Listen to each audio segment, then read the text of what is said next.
اعوذ باللہ من الشیطان الرجیم، بسم اللہ الرحمن الرحیم۔ ناظرین، میں ہوں ملک آفتاب احمد اور آپ دیکھ رہے ہیں ملک آفتاب یوٹیوب چینل۔ آج ہم بات کریں گے کہ الیکشن پروسیس جو ہے وہ شروع ہے۔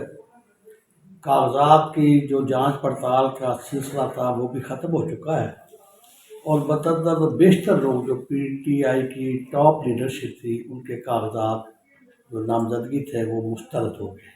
لیکن ابھی بھی ان کے پاس یہ ہے، ٹائم ہے کہ وہ اپیل میں جا سکتے ہیں ٹریبونل کے، اس کے بعد پھر وہ سپریم کورٹ میں بھی جا سکتے ہیں، ابھی وقت ان کے پاس ہے۔ اب جن لوگوں کے کاغذات نامزدگی مسترد ہوئے ہیں ان میں ہیں جناب عمران خان، شاہ محمود قریشی، زین قریشی، شہریار افریدی، علی محمد خان، حماد اظہر، مونس علائی، پرویز علائی، والدہ پرویز علائی، والدہ مونس علائی، اور والدہ عثمان ڈار،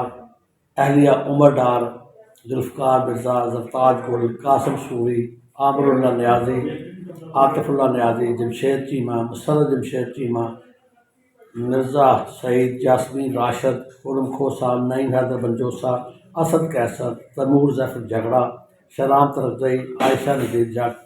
تو اس طرح یہ کافی سارے لوگوں کے کاغذات نامزدگی جو ہیں یہ مسترد ہو چکے ہیں۔ ان میں سے بیشتر کے کاغذات جو ہے نا وہ ٹریبونل ہو سکتا ہے وہ بحال کر دیں۔ شیخ رشید بھی ہیں،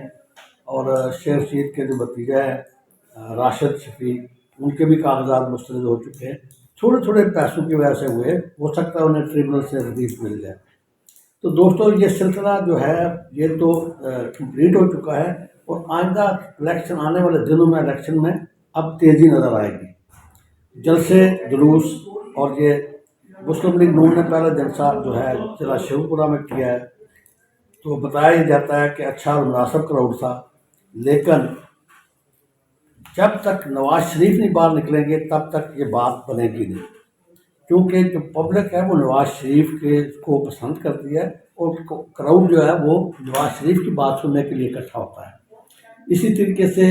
اب پی ٹی آئی جو ہے وہ یہ مطالبہ کر رہی ہے کہ ہمیں لیول پلینگ فیلڈ نہیں مل رہی، اور ان کے بھی درخواستیں ہیں، ہائی کورٹ میں ہیں، اور کہ ہمیں جو ہے پورے موقع دیے جائیں، اور یقیناً دیا جانا چاہیے، کیونکہ پارٹیاں سب جو ہیں سب کو پوری طرح کی رعایت ملنی چاہیے۔ ساری پارٹیاں اپنی بھرپور مہم چلائیں، اور پبلک جو ہے وہ جس کو بھی ووٹ دیتی ہے وہ دے۔ تو یہ بات یک طرفہ اور ناانصافی نہیں ہونی چاہیے۔ تو اس لحاظ سے ہم بھی یہ کہتے ہیں کہ یہ جو ہے نا ہر ایک کو پوری اور برابر سہولت میسر ہونی چاہیے۔ جہاں تک تعلق ہے کہ لوگ جو ہے وہ جس پارٹی کو پسند کریں گے اس کو ووٹ دے دیں گے، لیکن جو پی ٹی آئی کی ٹاپ لیڈرشپ ہے نا، وہ ان کے کاغذات نامزدگی مسترد ہو چکے ہیں۔ تو بندے کی اپنی شخصیت کا ایک بڑا ووٹ ہوتا ہے، جو آلریڈی حلقے میں موجود ہے، لوگ جو اس نے کام کیے ہوئے ہیں، تو ان کا ایک اپنا ذاتی ووٹ بینک بھی ہوتا ہے۔ اور وہ لوگ سارے جن کا اپنا ذاتی ووٹ بینک ہے، جنہوں نے 3-4 سال جو ہے نا حلقے میں کام کیے ہیں، لوگوں کے کام کیے ہیں، تو وہ اگر مسترد ہو جائے تو اس کا جو ہے نا بڑا جو ہے وہ سیٹ بیک آئے گا۔ تو جہاں تک یہ تعلق ہے کہ مسلم لیگ نون جو ہے اس کے اندر بھی اختلافات پائے جاتے تھے، حمزہ شہباز اور مریم نواز کے اندر اختلاف پائے جاتے ہیں۔ شریر یہ ہے کہ وہ اختلاف کل جو ہے نا جناب نواز شریف صاحب نے ختم کرا دیے۔ اس کے علاوہ لاہور کا ایک حلقہ ہے جہاں پر جناب رحیل اصغر صاحب اور جناب ایاز صادق صاحب کے درمیان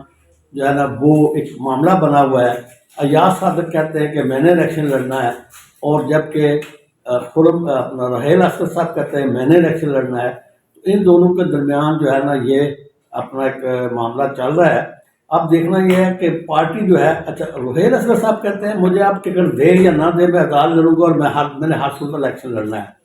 جبکہ ایاز صاحب نے یہ کہا ہے کہ نہیں، اگر مجھے پارٹی ٹکٹ دے گی تو میں الیکشن لڑوں گا، اگر نہیں دے گی میں نہیں لڑوں گا، میں پارٹی کے فیصلوں کا پابند ہوں۔ لیکن شریر یہ ہے کہ فیصلہ یہ ہوا ہے کہ رحیل اصغر صاحب کو ہی ٹکٹ ملے گا۔ جو پارلیمانی بورڈ ہے اس کی اکثریت کا یہ خیال ہے کہ وہ بزرگ آدمی ہیں، لہذا ان کو جو ہے نا وہ ترجیح دی جانی چاہیے، اور ان کا جو کافی سارا حلقہ ہے وہ اس ایاز صادق والے حلقے میں شامل ہو گیا ہے، جو کہ ان کا بڑا پرانا حلقہ ہے، اس لیے اور وہ آج تک کبھی الیکشن ہارے بھی نہیں تھی، اس لیے امید یہ ہے کہ وہ رحیل حضرت صاحب کو ٹکٹ دینے کے اوپر آمادگی ظاہر کر دی ہے۔ اسی طریقے سے اب ٹکٹوں کا معاملہ جو ہے نا یہ سیٹلمنٹ ہو چکی ہے، اب آئندہ چند دنوں میں جلسے جلوس اور ریلیاں وغیرہ یہ وہ نکلنا شروع ہو جائیں گی، اور جیسے جیسے جہاں جہاں جو اپڈیٹ ہوگی انشاءاللہ ہم آپ کو آگاہ کرتے رہیں گے، اور یہ جو ٹریبونل میں جو فیصلے آئیں گے ان کے بارے میں ہم آپ کو آگاہ کریں گے کہ کس کے کاغذات ریجیکٹ ہی رہے اور کس کے کاغذات جو ہے وہ ایکسیپٹ ہو گئے، یہ بھی انشاءاللہ آئندہ ویڈیو میں آپ کو اطلاع کریں گے۔ السلام علیکم۔